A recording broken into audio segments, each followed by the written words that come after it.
Halo semuanya, perkenalkan kami dari kelompok 12 Kimia Bahan Alam 2 dengan dosen pengampu Bapak Apoteker Hayul Fadli Master Science dengan judul Profil KLT titik leleh dan reaksi dengan reagen warna senyawa isolat.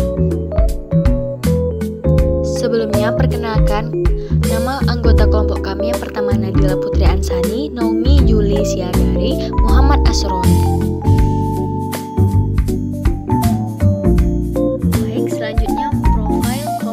Lapis tipis, di mana pengertian yang merupakan salah satu metode isolasi yang terjadi berdasarkan perbedaan daya serap dan daya partisi serta kelarutan dari komponen-komponen kimia yang akan bergerak mengikuti kepolar haluan. Selanjutnya ada prinsip dasar. Pada dasarnya KLT digunakan untuk memisahkan komponen-komponen berdasarkan perbedaan absorpsi atau partisi oleh fase diam di bawah gerakan pelar pengembang. Selanjutnya alat dan bahan.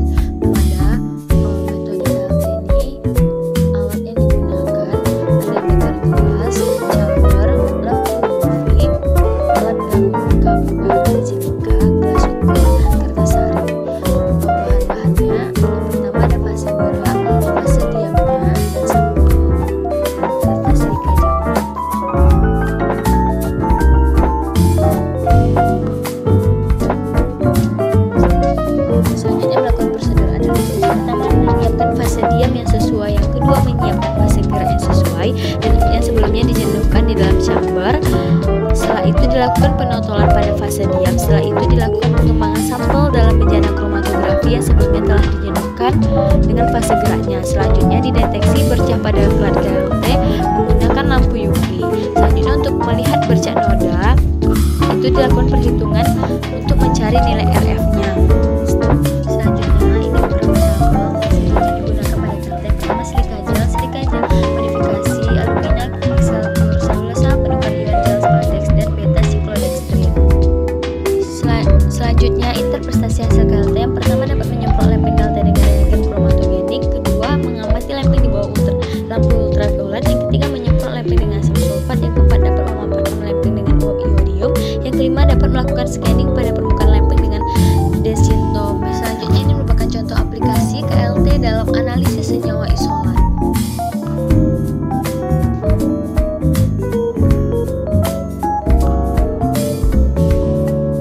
Selanjutnya titik leleh senyawa isolat merupakan suhu ketika fase padat dan cair sama-sama berada dalam kesetimbangan. Titik leleh zat padat adalah suhu di mana zat tersebut akan berubah wujud menjadi cair, di mana prinsip dasarnya suatu zat dapat meleleh karena ikatan antar molekulnya terputus, di mana putusnya molekul tersebut memerlukan suhu yang tinggi atau rendah dalam kondisi tertentu. Selanjutnya, metode untuk penentuan titik leleh itu yang pertama ada metode kapiler, metode DSC, metode mikroskopis, metode elektrokimia, dan metode pengamatan visual.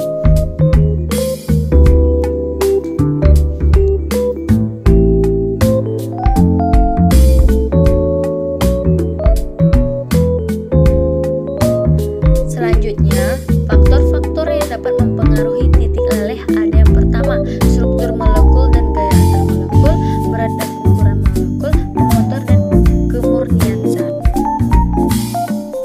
Selanjutnya, interpretasi hasil titik leleh. Zat dikenal sebagai jarak lebur menurut FIE edisi 3. Suhu awal ditentukan saat fase hilang. Kristal dengan gaya yang lemah memiliki panas peluburan yang rendah dan titik leleh yang rendah, sedangkan kristal dengan gaya yang kuat memiliki panas peluburan dan titik didih yang tinggi.